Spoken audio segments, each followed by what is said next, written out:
श्री कृष्ण के भक्त नरसिंह जी की कथा। नरसिंह मेहता जी भगवान श्री कृष्ण के भक्त थे।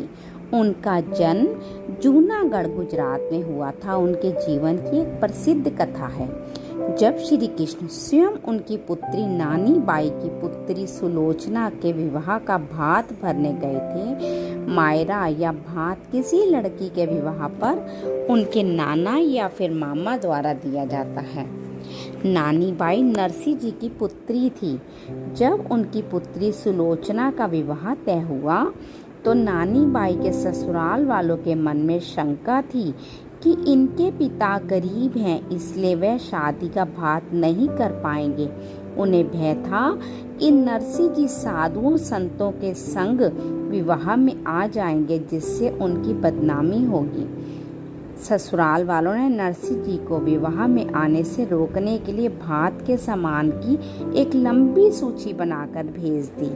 उन्हें लगा कि इस सूची को देखकर नरसिंह जी स्वयं ही शादी में नहीं आएंगे। नरसिंह जी की शादी को शादी का निमंत्रण के साथ भात भरने की सूची भी दे दी। नरसिंह जी श्री कृष्ण पर विश्वास रखकर संतों संग नानी बाई की पुत्री को आशीर्वाद देने पहुंच गए। नानी बाई के ससुराल वाले उनका अपमान करने लगे। नरसिंह जी की पुत्री नानी बाई पिता की इस व्यथा को देखकर व्यथित हुई।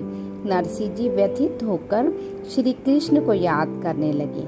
अपने भक्त के कष्ट हरने स्वयं श्री कृष्ण एक सेठ के रूप में आ गए। अगले दिन नरसिंह जी एक संतों की टोली और एक सेठ के साथ वहां पहुंचे। उनके साथ ऊंट और घोड़ों की लंबी कतार थी, जिस पर बेहिसाब सामान लदा हुआ था। ऐसा मायरा इससे पहले कभी किसी का नहीं देखा था और ना सुना था। नानी बाई के ससुराल वाले दंग रह गए। यह सेठ नरसिंह जी की मदद क्यों कर रहा है? किसी ने सेठ जी से पूछ ही लिया कि आप इस नरसिंह की सहायता क्यों कर रहे हो? सेठ कहने लगा कि नरसिंह का मुझ पर अधिकार चलता है। जब यह मुझे बुलाते हैं तो मैं दौड़ा चला आता हूँ। इसके काम करना मेरा कर्तव्य है।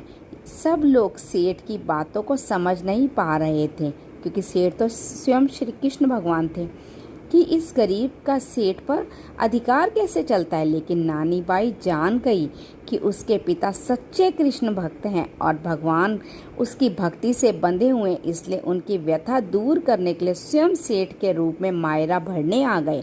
नरसिंह मेहता की कथा बताती है कि अगर हम अपने